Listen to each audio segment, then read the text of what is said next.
You can move forward as close as you can to the mic. There you go. Thank you. Well, my name is Kevin Ramirez, and I was born into the religion of the Jehovah's Witness. You know, growing up, you are indoctrinated and you are taught to trust these elders with everything. Like you said, they are your mentors. They are the equivalent to what a priest would be in the churches. So everything started with Bible study.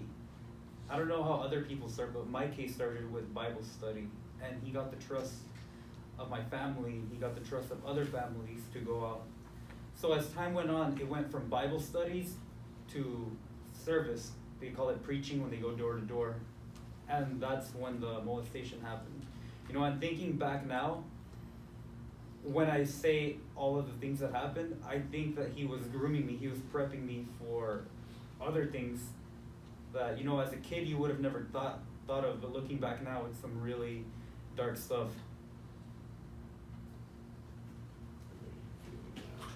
How's this affected you? The way this has affected me now, it's practically every time I drive by a Kingdom Hall, I feel disgust because you never know what's going behind closed doors. You never know if other kids are going through the same thing. I suffer from, like, you know, anger problems. Like, I just start thinking about stuff that happens, and Can you describe any of the things he did or? dark thoughts. He would fondle, he would touch, and vice versa. He would make us touch him. He would tell us that these are the things that we need to do, or if we don't do them, we won't make it to what they call paradise. So, you know, being indoctrinated as a kid, you think that paradise is real. You think this is gonna happen. So I didn't tell anybody. I didn't tell anybody from school. I didn't tell my family, because my family weren't Jehovah's Witnesses. So I didn't really talk to them about things. Kevin, was there a particular incident or moment when you decided you need to go tell your parents? What made you do that? Yeah, so what happened is I was talking to two of my other friends who were around the same age group, and that's when we started saying, like, hey, you know, this is messed up, like, we should go tell somebody. So that's when I decided to go tell my parents. When, you know, like, my other friends, like, we talked amongst ourselves and we decided that this was something that adults needed to know what was happening. Sir, over here on the left, I didn't quite get your name. My name is Kevin Ramirez. No, Ross Leonidakis, Can you spell that last name? LeonouDakis.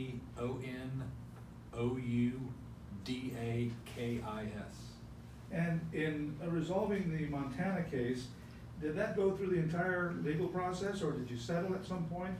No, we had a verdict reached last fall, and we're actually arguing that to the Montana Supreme Court next month, so it's on appeal right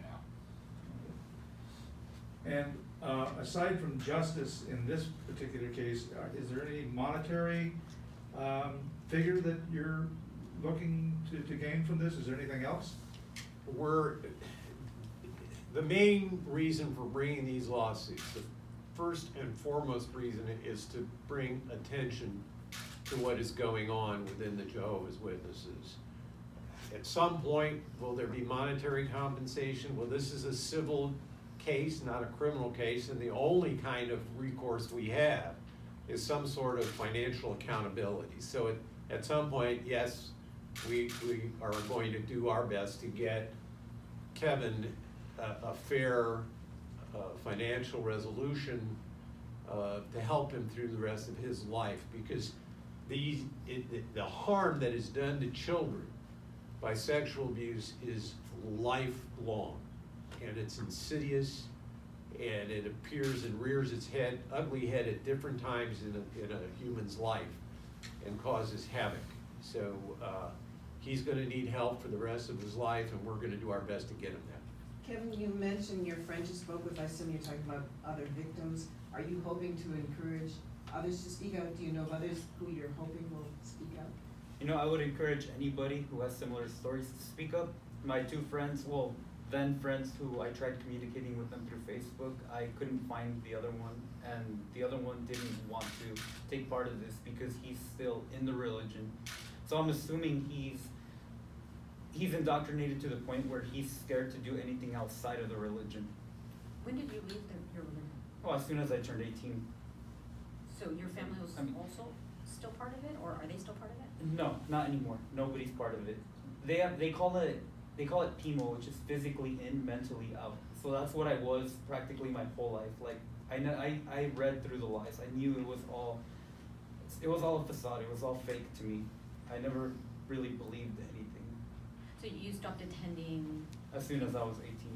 but you still attended even after you made claims to your family, made the Yeah. claims, but Yeah. so you still did Bible study and Kingdom. Not with him. I didn't really do Bible study with anybody else after that. Zalkin, if there's one key to winning a case like this, what would you say that it is?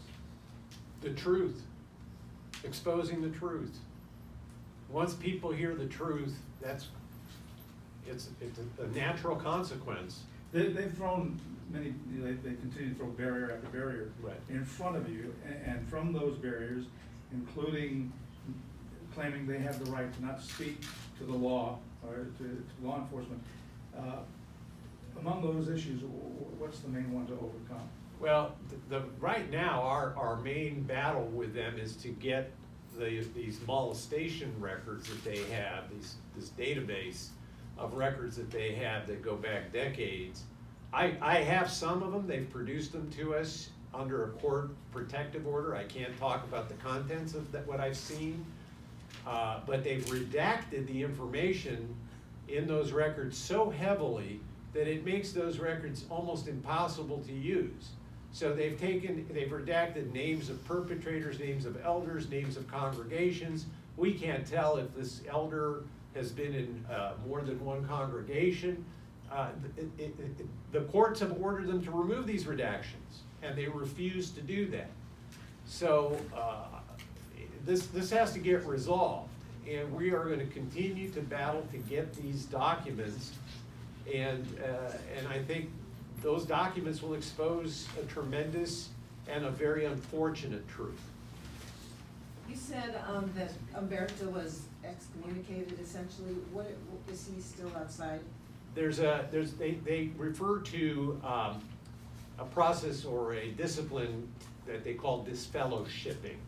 And disfellowshipping is somewhat akin to excommunication. The person is basically shunned by Jehovah's Witnesses, by their congregation, by their family. They are still can attend, they can still come to the kingdom halls, they can sit at meetings, but they're not going to be recognized.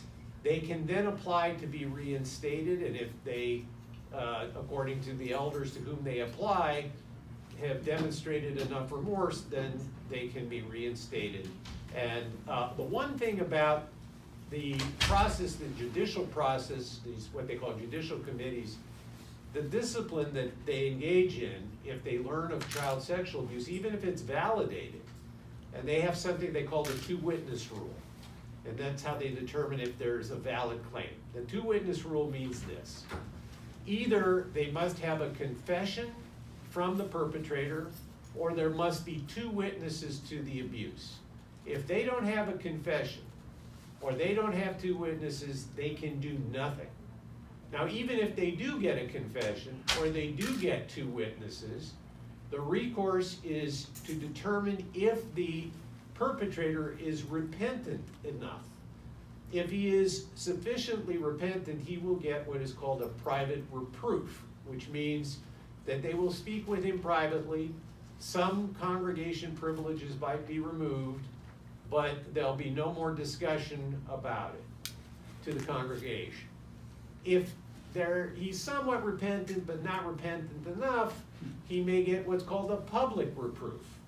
So they will make an announcement to the congregation that this individual has been reproved, but they will not say why, and they will take away some privileges. If they feel he's not repentant at all, then they can disfellowship him, or will disfellowship him. But even then, they don't tell the congregation why.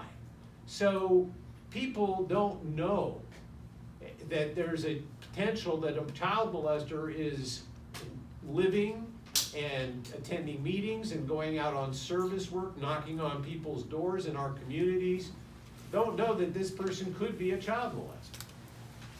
And that's the problem. With regard to your faith, what do you consider yourself now with regard to Jehovah's Witness? Are you still part of their? Oh, no, I'm atheist, I don't believe in anything. Which is really part of the problem that happens to children that are abused, especially in religious organization.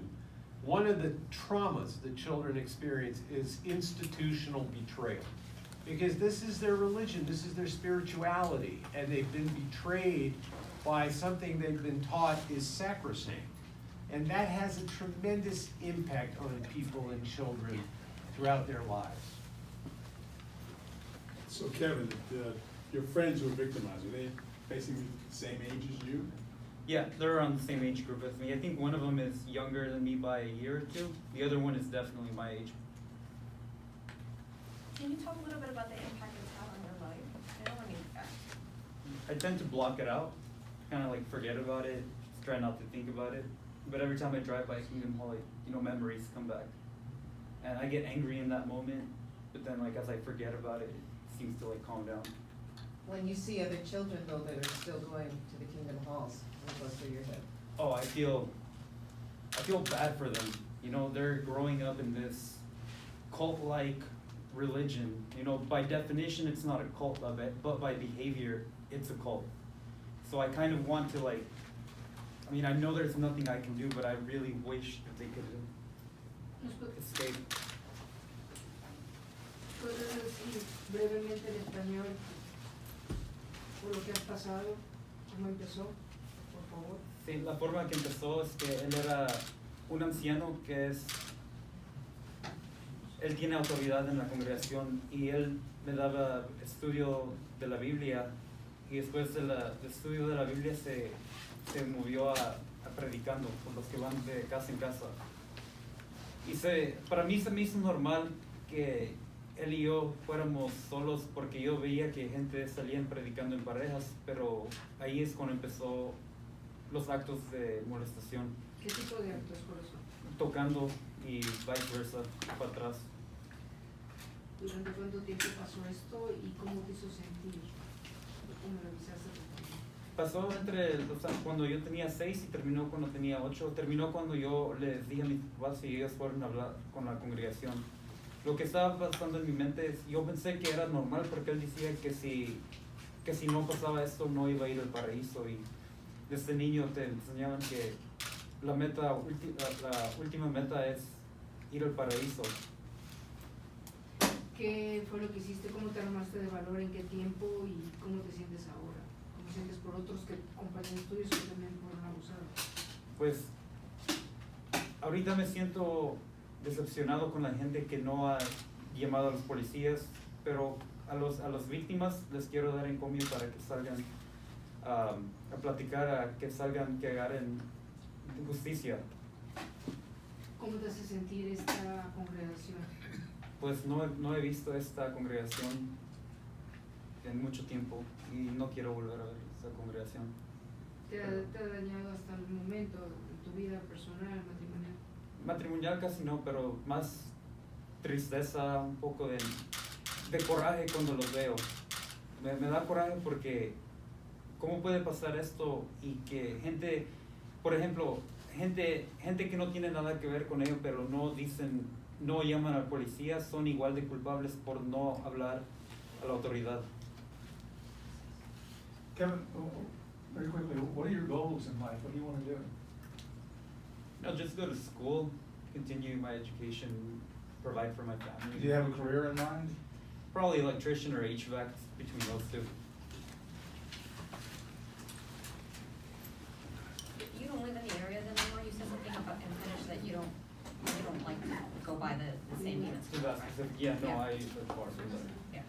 ¿Tú te acuerdas cuál era el edificio donde pasó todo? Sí, sí. me ¿Es el que acuerdo. te enseñamos en el celular Sí. que dimos? ¿Es el que te enseñé? Sí. Ahí pasó todo. Sí, puede ser. Pero pasó no ahí específicamente, pero Ahí es donde tú ibas. ahí es donde yo iba.